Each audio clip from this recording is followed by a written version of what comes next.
that was supposed to be, but wasn't. That's because Manchester United fans protested at Old Trafford. Some of those Manchester United fans got onto the pitch. They think it's all over. It is now. Yes, the game is not happening because Manchester United fans' protests have caused that not to happen. Now, I've had a couple of DMs from random Manchester United fans and non-Manchester United fans saying stuff like, look what you've done. Now I can't watch the game, etc., etc. And what I would say to those people is, get a fucking grip. Just get a grip, bruv.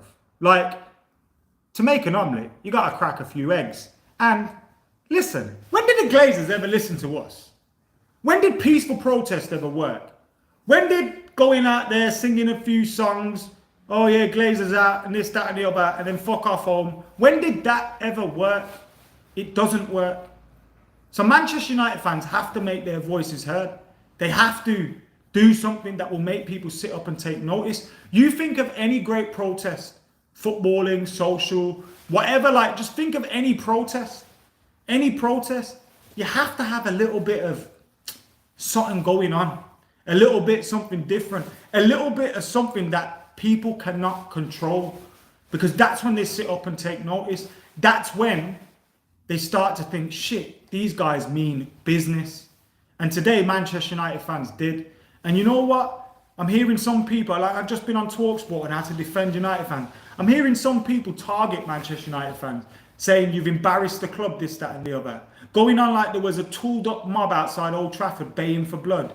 Yous lot are chatting utter shit. Outside Old Trafford today was dads and lads, mothers and daughters, fathers and daughters, mothers and sons, whatever. Just families that love their football club, friends that love their football club, that went there. Maybe a few of them got carried away. Maybe a few of them did something that they might end up regretting. But 99% of those people were there for the right reasons. 99% of those people there were making their voices heard and peacefully protesting. Even if they went on the stadium, trespassing, you say.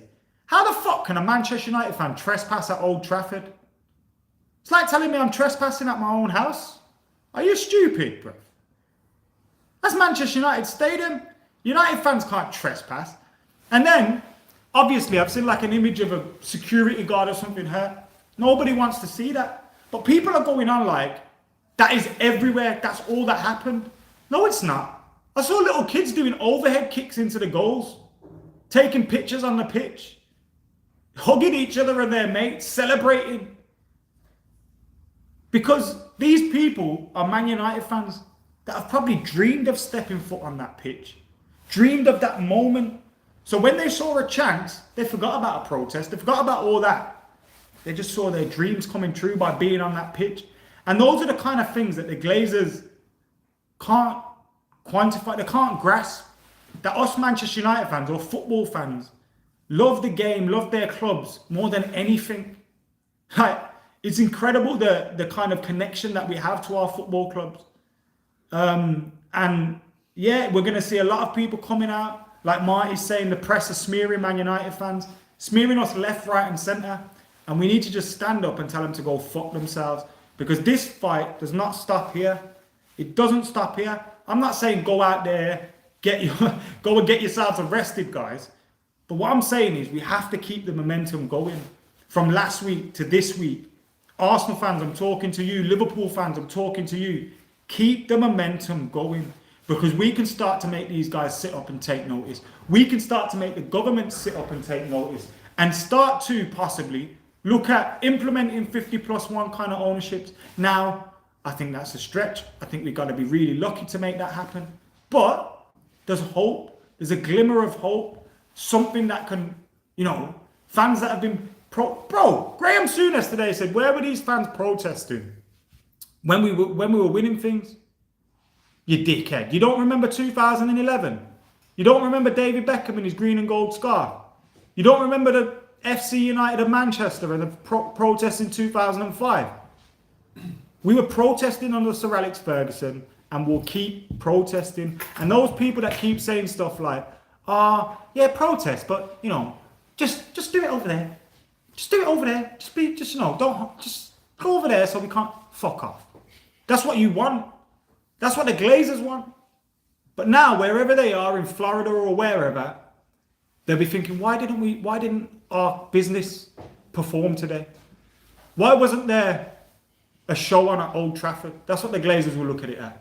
Ooh, what was going on there? Probably won't realise till an hour after the game, 2 hours after the game, that the game was called off. And when they realise why it was called off, when they see those pictures of fans inside Old Trafford, they will begin to sit up and take notice. Now, this isn't going to get us our club back. This isn't going to change the way football ownership is run everywhere. But it's a start. It's a little bit of momentum. Now, let's keep it going. Can we get rid of these bastards?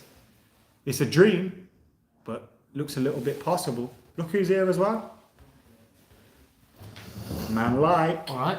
How you doing? Good, how are you? Yeah, I'm all right. I see you listening there. What you make of all this?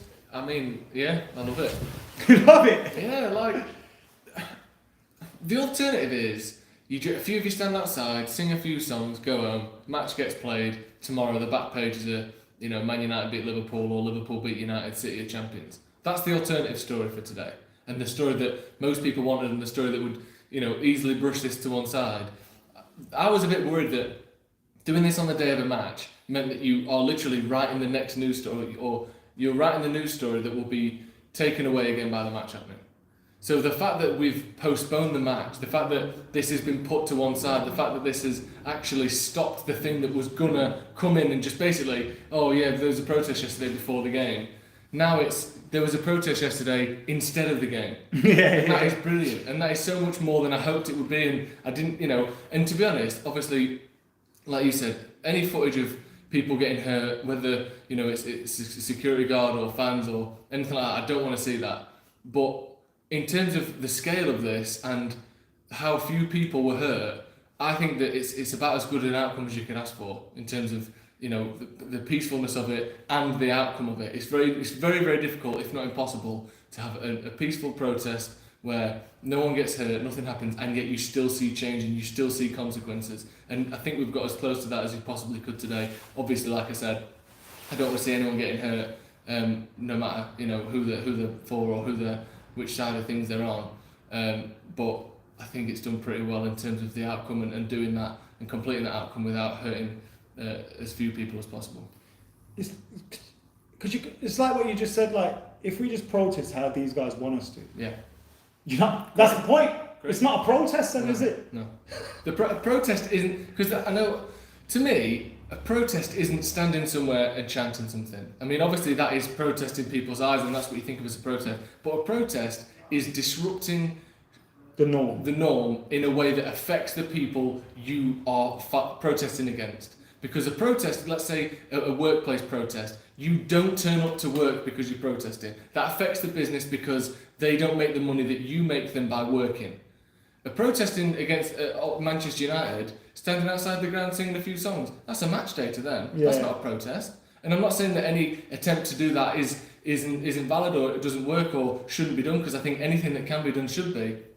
But a protest is stopping a game being played. That's a protest. Because you hurt them and you stopped them doing something they wanted to do. That's what a real protest is. So for me, this was perfect. And like I said, we sort of put it to where something that they wanted to happen that financially benefits the owners couldn't happen today because of this protest, and that's exactly what you were there. Now, humans are all different. Mm-hmm. So to me, I might have been there and I don't feel any danger. I just think it's fine. How was it from your perspective? Did you feel this is going too far? Because there wasn't, I'm not wrong in thinking there wasn't that sense of feeling at all, right? It was a slightly different atmosphere to last week when there was a lot of younger fans.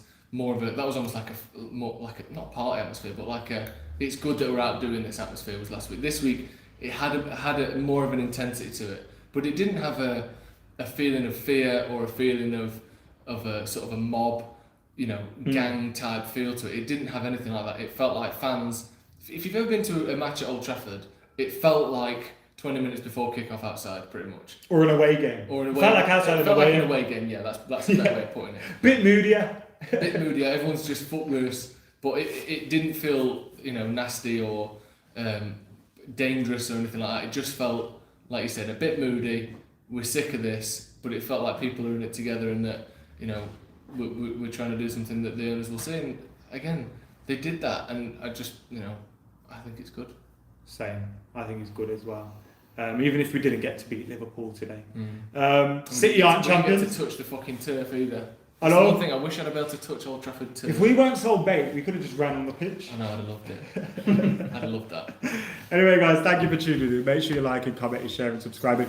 Me and him are going to be back tomorrow with a Premier League piss. Should we do a Premier protest piss take? Yeah? That sounds nice, doesn't it? We can't take the piss though, can we? We'll take take the the piss piss out of out. Graham Souness. Yeah. So join us for Premier League piss take tomorrow. Make sure you keep it like, comment, share, subscribe. Right, we're out of here. Peace.